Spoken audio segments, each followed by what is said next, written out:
Bienvenido a un nuevo capítulo de Política Podcast. Ingenieros, abogados, más invitados, se las ingenian para responder dudas políticas. Otra producción de Mala Idea. Hola amigos y amigas de País Lobo, Radio Mía, Despierta FM y Radio Viva. Soy Rocío Gambra y esto es un nuevo Política Podcast. Día viernes 21 de junio. El día de hoy tenemos a alguien que se estrena en los micrófonos de País Lobo, al menos en el estudio, concejal Miguel Arredondo Orellana y además presidente comunal de la Democracia Cristiana. ¿Cómo está? Muy bien, Rocío, muchas gracias.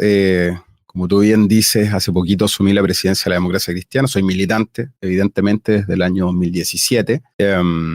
Y también, bueno, soy profesor de educación física, administrador de empresas, y hace un año y medio terminé un magíster en educación. Así que me desempeño lo digo porque también estaba haciendo clases en la universidad hace poco, ¿no? ¿El aula? En la Universidad de los Lagos, estuve también en Santo Tomás y antiguamente estuve en la Araucana. Así que, ¿En algún ramo en particular o de educación en general? generalmente hago 2 o 3 cátedras, una liderazgo, gestión de proyectos, Ya.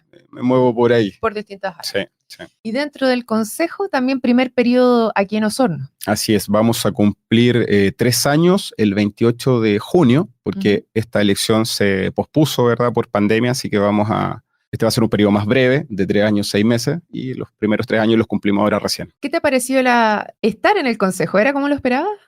Sí, la verdad es que, si bien es cierto, en teoría soy un joven aún. ¿Cuántos años? 41.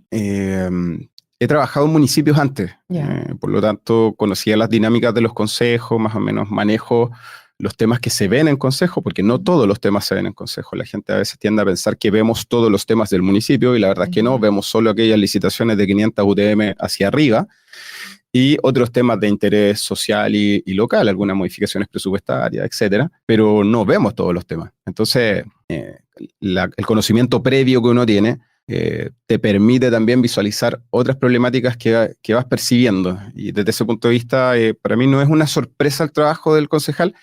Sin embargo, aquel que lo quiera hacer bien tiene mucho trabajo, mucho trabajo. A pesar de que no es un trabajo que está denominado como de tiempo completo, sí, el que quiera estar ahí tiene que estar. Yo hago horario de oficina. Yo estoy todos los días de 20 para las 9, o a las 9, digamos, para cerrarlo, de 9 a 17. Después voy a buscar a mi hija al jardín, a mi señora, vuelvo y sigo en las tardes en reuniones. Entonces hago trabajo de oficina y digamos, ese trabajo de oficina sigo estando en diversas reuniones, actividades que generalmente la gente se junta después de las 7. Así que, sobre todo, últimamente, reuniones de comité de seguridad, ponte tú, yo ya tengo una reunión a las 6, otra a las 7. Durante la jornada también vamos haciendo proyectos. Estuve asesorando hartos proyectos la semana pasada y esta semana, así que contento por el trabajo. Yo creo que el concejal, si bien es cierto, tiene una labor principal que es fiscalizadora, eso también tiene que estar cruzado con una labor de gestión. Y para poder tener una labor de gestión activa, interesante, uno tiene que conocer dónde está. Y eso es muy importante. Bueno, de hecho, vamos a transparentar que lo habíamos invitado para el día lunes, cuando apareció una noticia dentro del Diario Austral, y nos dijo, esperemos porque estoy asesorando estos proyectos. Sí, cerraron el martes a las 6, así que de hecho estaba en la sesión del consejo y estaba subiendo documentos, porque me quedó un proyecto pendiente, así que, pero bueno, alcanzamos a terminar todos los proyectos y ayudar y sobre todo en años complejos. Fíjate que después de todo lo que pasó con el caso Fundaciones, todos los gobiernos regionales endurecieron, digamos, las postulaciones. Hubo un decreto 20 que salió del Ministerio, o sea, de la Dirección de Presupuesto, entonces empezaron a exigir muchos más antecedentes, mucha más tramitación para efectos de un mismo proyecto. Estos proyectos que estaba postulando eran para el GORE. Para el GORE principalmente, esas son las postulaciones. Nosotros asesoramos, porque no podemos intervenir mucho más allá, pero asesoramos de acuerdo a nuestra experiencia. Pero estuvo complejo este año, estuvo bastante complicado. De hecho, tuvieron que dar mucho más plazo que los años anteriores, porque de verdad que mucha gente no quería postular por la gran cantidad, muy burocrático. Claro, la gran cantidad de trámites administrativos que había que realizar. Ya, vamos al tema entonces vamos a conversar un poco de lo que está pasando, de la visión que tiene respecto a las municipales, pero no quiero dejar pasar el tema por el cual les había hecho la consulta. Uno de los roles principales que tienen los concejales es el rol fiscalizador. Y se conoció, trascendió por la prensa, un informe que se entregó de parte del Departamento de Finanzas de la Municipalidad, donde se hablaba que este año íbamos a terminar con un déficit de más de 1.400, casi 1.800 millones de pesos. Ujú. ¿Se esperaban algo así? ¿Lo habían visto venir? ¿Es tan así realmente? ¿O se puede esperar terminar no tan para atrás, podríamos decir? ¿Qué es lo que se ve? Mira, según mi experiencia, al menos yo estoy en la administración pública desde el año 2009. Siempre los directores de finanzas y los directores de control hacen recomendaciones en ciertas partes del año. ¿Por qué hacen esto? Porque evidentemente ellos tienen que cuidar, ¿verdad?, las finanzas locales, en este caso el municipio de Osorno, y empiezan a hacer ciertas recomendaciones para efectos de no terminar con déficit a fin de año. Sin embargo, todos los años estas recomendaciones se hacen. Algunas se hacen verbales, otras se hacen por correo electrónico, otras se hacen con documentos oficiales. Y yo siento que es bueno que se haga. A nosotros nos llegan informes trimestrales, de hecho, respecto a cómo van las finanzas municipales, nos llegan informes de la Dirección de Control respecto a la cantidad de compras públicas que se hacen en este periodo. Y me parece que tiene que hacerse siempre, porque si hay algo en lo que se caracteriza a la comuna de Osorno, y yo aquí quiero felicitar al Liceo Comercial de Osorno, al Instituto Comercial, porque la mayoría de los contadores y administradores de empresas son del Liceo Comercial, los que tenemos en la Municipalidad de Osorno, los que tenemos en el Departamento de Educación y en el Departamento de Salud. Yeah. Y Osorno es una comuna que no tiene déficit, una de las prácticamente únicas de la región que no tiene déficit en ningún área. Es más, en educación, por ejemplo, nosotros invertimos 4.500 millones este año. O sea, está el nivel de eficiencia en el gasto que nos alcanza para hacer el pabellón de la Escuela Cancha Larga, la Sociedad Socorro y el proyecto que se está levantando en la Escuela Italia con recursos propios del DAEM, de subvención. Y eso habla de una buena administración de los recursos de parte de estas personas que están ahí, que son funcionarios de 40 años, 35 años, 30 años. Correcto. ¿Y por qué este año habría sido distinto? ¿Por eso llamó la atención tanto que hubiese un déficit para este año? No, ¿Proyectado, sí, al menos? Sí, a ver, primero contextualizar. Nosotros cuando llegamos como Consejo Municipal, el contrato de aseo era por 265 millones de pesos mensuales. Eso subió absolutamente. Estamos pagando una cifra muy superior a esa. Estamos hablando más del 50%. ¿Con Servitrans? Sí, estamos hablando más del 50%. Estamos hablando que el alza de la luz nos va a pegar bastante fuerte ahora. Vámonos a ese punto Servitrans. ¿Eso se cerró antes de que se fuera el alcalde anterior o lo proyectaron ustedes ahora esta licitación? Los contratos son a 5 años. Nuestro contrato terminó el 2022. Sin embargo, nosotros el municipio licitó 3 veces, ¿verdad?, el servicio de aseo. En la primera no postuló nadie. En la segunda tampoco postuló nadie, pero mandaron cartas las empresas indicando que el monto por el cual se estaba licitando era muy bajo respecto a lo que realmente costaba, y en la tercera postularon 2, que fue bastante interesante, porque es primera vez que yo veo que 2 empresas de aseo postulan, porque evidentemente todos sabemos que en Chile muchas empresas de aseo se dividen en las regiones. Por lo tanto fue bueno, aquí postularon 2, compitieron, ganó por muy poco Servitrans, por 2 puntos la licitación, pero sin embargo ya los costos se elevaron bastante, y eso significa también que todo lo que yo tenía programado en otras líneas de trabajo con la comunidad, tengo que reorganizarlas y focalizar los esfuerzos principalmente en aquellas materias que son, diría yo, monopólicas del municipio, como es el aseo de la comuna, el pago de las luminarias, el tránsito de la comuna, son actividades monopólicas del municipio. Por lo tanto, tenemos que sacarla adelante. No es que si queremos o no, o dejamos de hacerla o no, tenemos que hacerlo. Por lo tanto, uno tiene que reorientar los esfuerzos hacia aquellas actividades que son nuestras, propias. Entonces uno de los aumentos de costos de la municipalidad ha sido el tema de Servitrans, o sea, el tema de la recolección de basura en general. El segundo vendría siendo ahora que está proyectado el alza de la electricidad. Sí. Y ese es uno de los que estaría haciendo que la caja del municipio no estuviera balanceada ahora. Así es. Nosotros tenemos costos. Primero, es que yo quiero contextualizar porque nosotros veníamos de pandemia, donde se dejaron de pagar cuentas que tuvimos que pagar nosotros cuando asumimos. Se dejaron de pagar cuentas de luz. ¿Y por qué el municipio dejó de pagar cuentas? Se dejaron porque los municipios no tenían ingresos. Aquí el casino dejó de pagar porque evidentemente no entraba nadie al casino, estábamos en pandemia. O sea, redujeron las patentes. Se hizo una pausa en el pago. En todas aquellas personas que tienen patentes comerciales y que utilizan infraestructura municipal o tienen que pagar derechos. En este caso, por ejemplo, el casino no le vamos a cobrar porque el casino estaba cerrado, no entraba nadie. En el mercado municipal tampoco, nadie pudo pagar porque no había actividad económica. El señor, ¿verdad?, que tenía la concesión de los parquímetros, tuvo que devolver la concesión y decir no puedo porque nadie estaciona. Entonces, todos los ingresos municipales se vieron mermados en una cantidad bien grande. Estoy hablando de más de 5.000 millones de pesos, que eran los que nosotros utilizamos para inversión propia. Por tanto, eso nos afectó mucho y retomarlo fue también complejo, porque no es simple, digamos, que las personas empiecen a pagar un derecho que está establecido en la ordenanza, un cobro, sin tener adhesión. Muchos empezaron a devolver, incluso muchos locales comerciales, porque evidentemente no estaba la condición como para poder estar ejerciendo esa actividad económica. Fíjate tú que lo más probable es que te hayas dado cuenta, los kioscos de diario estaban 80% cerrados incluso después de pandemia. La gente no volvió a operarlos, primero porque ya no se venden diarios, muy poco, papel, todo se hace digital. Y vieron mermados sus ingresos. Por tanto, ahí también hay un cambio cultural que estamos analizando para efectos de cómo potenciamos los kioscos, por ejemplo, de la comuna, porque ya no es lo mismo, digamos. Entonces, nos costó mucho salir de eso, empezar a pagar las deudas que fueron pausadas en estos costos básicos e incluso en algunos créditos que teníamos, por ejemplo, el edificio municipal nuevo y otros más, que son pagos que nosotros tenemos que hacer a subdero, porque son créditos, y eso también lo tuvimos que asumir nosotros. Además, lo que pasó con Servitrans, casi 1.500 millones de pesos que tuvimos que desembolsar. Antiguamente, un alcalde, al menos desde que yo tengo recuerdo, un alcalde tenía en promedio 1.000 millones de pesos de inversión propia. Es decir, de todo lo que me ingresa a mí y todo lo que tengo como egreso entre pago de agua, luz, personal y todo aquello, me quedaban 1.000 millones de pesos para invertir como alcalde y decir, yo me paro aquí y aquí construyo una multigante. ¿Ya? Eso eran 1.000 millones. Imagínate que cuando nosotros llegamos tenemos que pagar 1.500. O sea, este alcalde, por ejemplo, no tuvo ni una posibilidad de invertir nada en prácticamente, yo diría que en 2 años prácticamente. Porque nosotros además ingresamos en junio, ingresamos con un presupuesto armado y medio gastado. ¿Y por qué, para los que nos están escuchando, lo hemos tocado este tema pero recordémosles, porque de repente la gente no se acuerda muy bien, de por qué estamos hablando de que hubo que pagar 1.500 millones de pesos? Porque nosotros perdimos una demanda con Servitrans, perdimos acá, perdimos la Corte de Apelaciones y la Corte Suprema nos dijo, bueno, si no se ponen de acuerdo, a ver, la Corte Suprema fue súper clara, dijo, el que no se pone de acuerdo pierde. O ustedes, Servitrans, ganan 0, o ustedes, municipio, en vez de pagar 1.500, que era la negociación, pagan 3.200.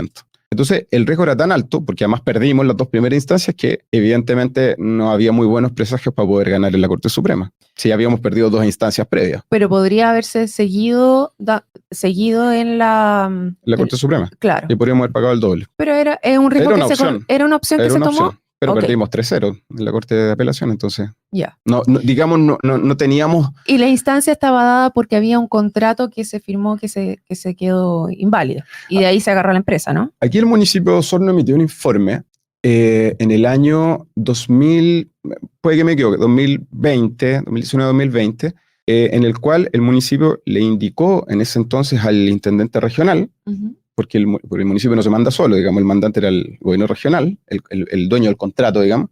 Entonces le preguntó al intendente Jürgensen, el alcalde Bertín, el intendente Jürgensen le preguntó, esta empresa no quiere continuar los trabajos porque nos indica que hay problemas en el terreno.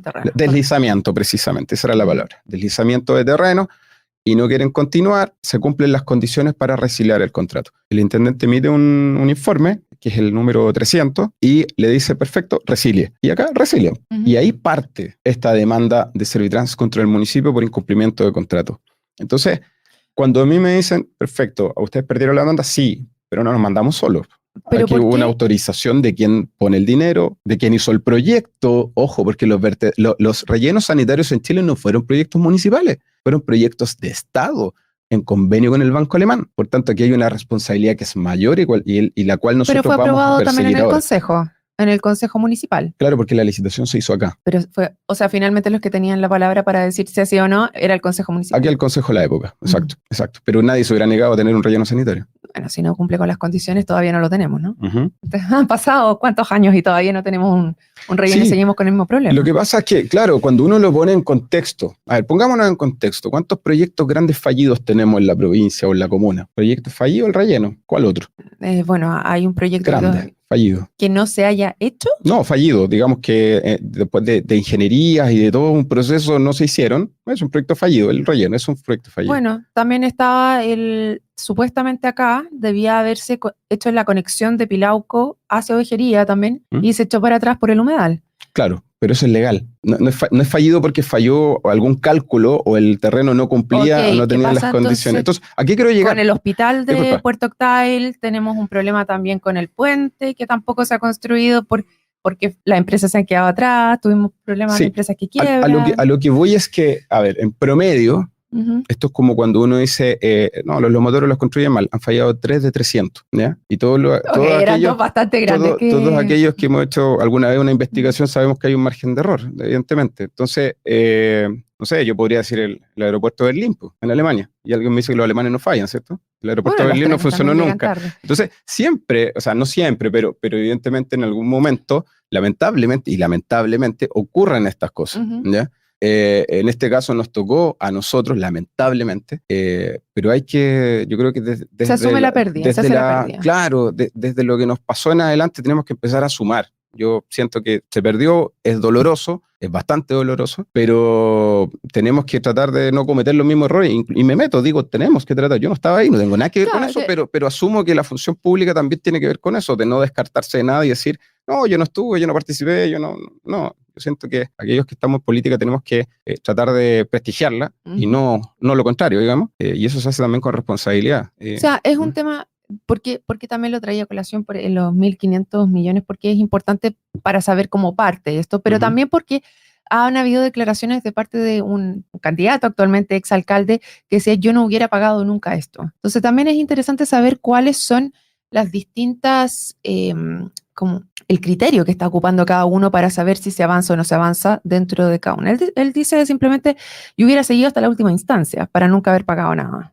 Y ahí la pregunta está, porque claro, usted me comenta que perdió 3-0 en la Corte de Con Apelaciones. abogados que contrató él. El exalcalde. Sí. Ya, y con eso se perdió. Con ellos perdimos, por eso es que me llama la atención. El comentario. Sí, claro. Sí, es que Un estudio de abogados contratado por él. Porque la pregunta es, si es que la empresa no quería continuar, y todos los informes decían que no debía haberse continuado, ¿por qué la empresa entonces va y demanda a la municipalidad? Porque se le resilia un contrato, porque la empresa lo que indicaba era que tenían que invertirse 800 millones de pesos más para poder hacer la contención del deslizamiento. No es que no quisieran continuar, sino que están pidiendo aumento de recursos. 800 millones para contener el deslizamiento del terreno. Y eso fue lo que finalmente no se aprobó y generó que se le resiliera el contrato y que la empresa decidiera demandar. Ok.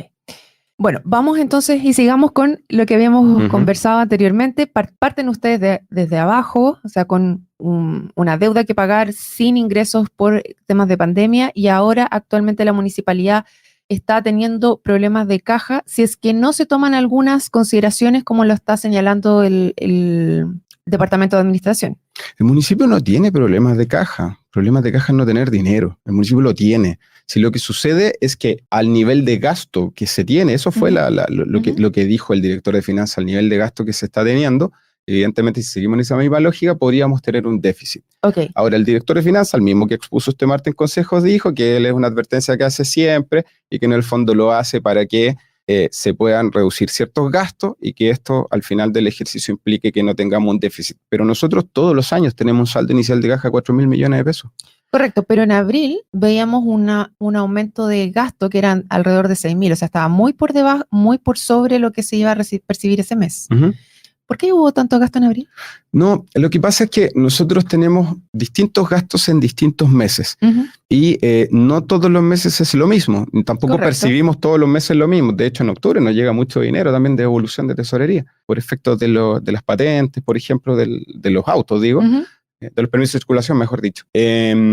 Por lo tanto, yo quiero centrarme un poco más en el presupuesto. Quienes conocemos los clasificadores presupuestarios de los municipios, sabemos y tenemos súper claro que siempre se dejan dineros en cuentas que tú no sabes finalmente si las vas a usar o no, pero los tienes que dejar. ¿Por qué? Del presupuesto del año anterior. Del presupuesto que tú apruebas en diciembre. ¿Ya? Este presupuesto es histórico, siempre se arma en una lógica solo de ir incrementando el IPC prácticamente, de cada una de las cuentas. Pero nosotros también sabemos que hay dineros que se dejan, por ejemplo, para inversión y que evidentemente si es que aparece un fondo regional donde nosotros podemos meter ese proyecto, no gastamos esa plata. Y esos dineros se van moviendo. Por eso es que siempre se dice que el presupuesto es dinámico, porque las modificaciones presupuestarias se hacen muy a menudo y se hacen también entendiendo que las necesidades van cambiando. Por lo tanto, lo que hace el director de finanzas a mí me parece correcto, que es advertir que es parte de su función, digamos.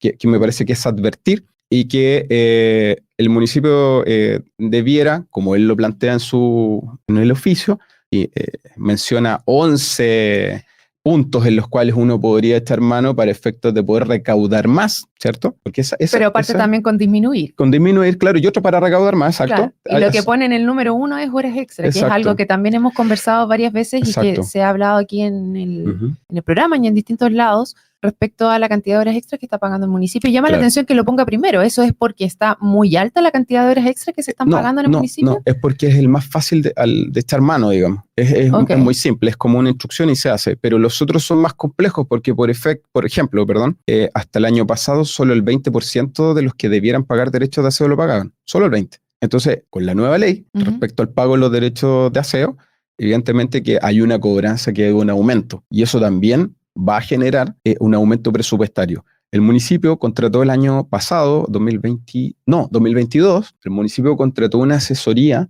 para efectos de que se puedan cobrar todas aquellas iniciaciones de actividades que no tienen patente comercial. Es decir, si nosotros tenemos en Osorno, voy a poner un ejemplo, si nosotros tenemos en Osorno 500 patentes comerciales que pagan, hay 500 que no pagan.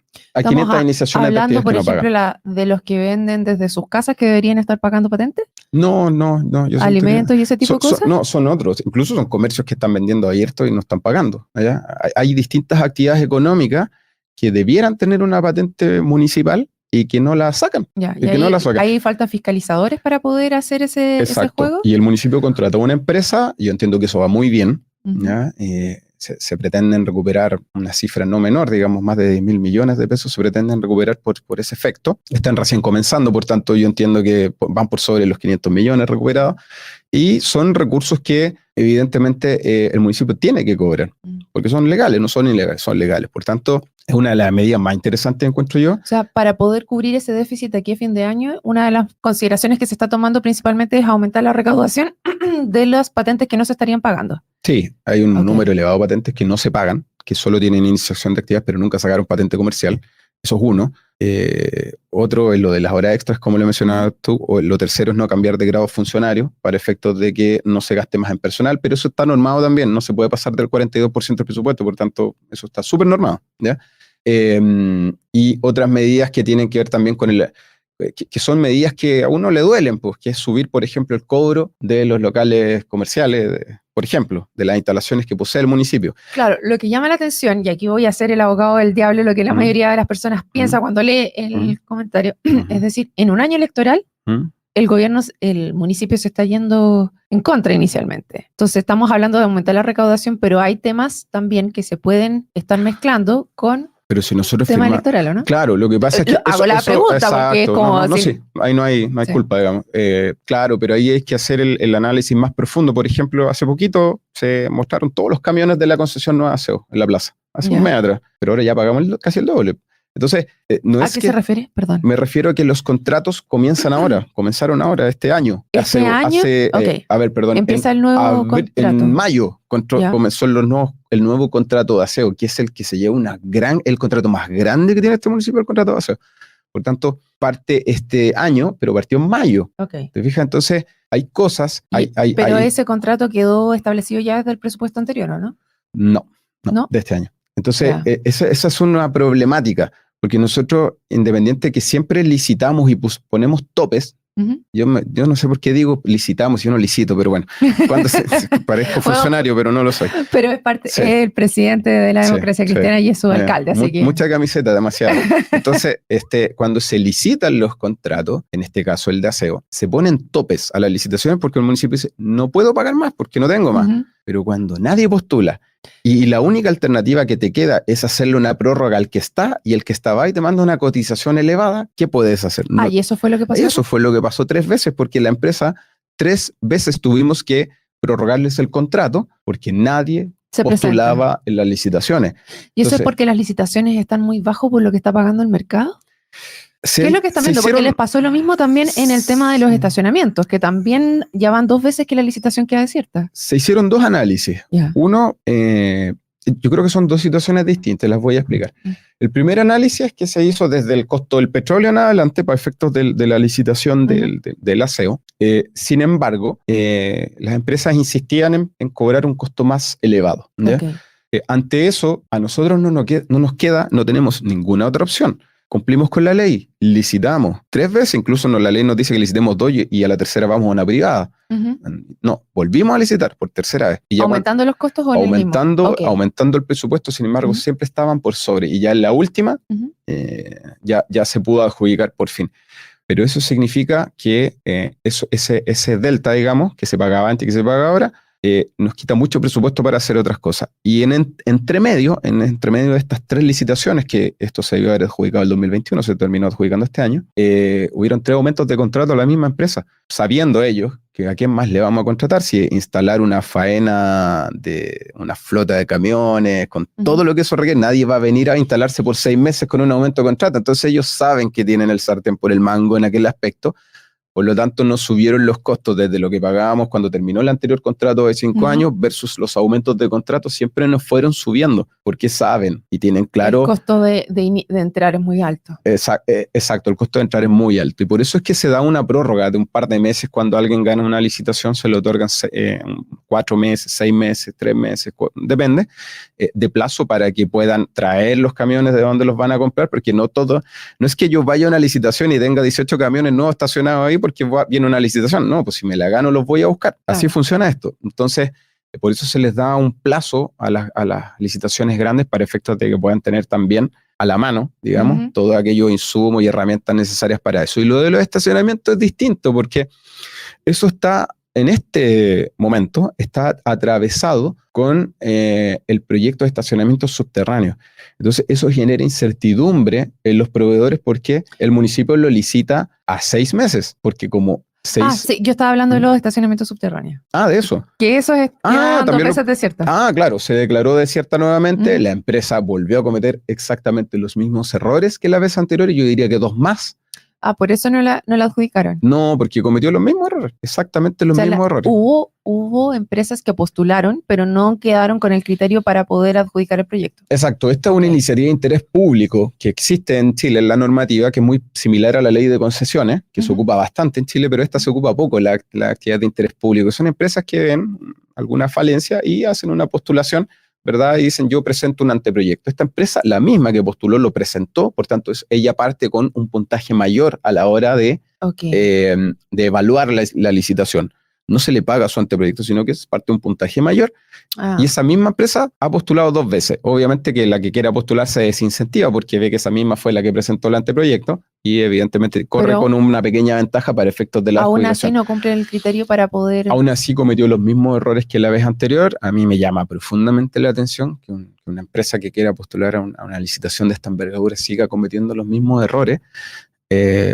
Y bueno, yo lo lamento mucho porque me parece que es un proyecto importante, interesante. Habíamos llegado hasta un punto donde no habíamos llegado antes, que es alguien que se manifieste, digamos, alguien que tenga un interés público en esto. No había sucedido, habíamos avanzado bastante, nos tenían muy ilusionados, pero vamos a tener que licitar por tercera vez y vamos a tener que insistir en aquello. Bueno, muy interesante la conversación el día de hoy. Lamentablemente se nos pasó el tiempo volando.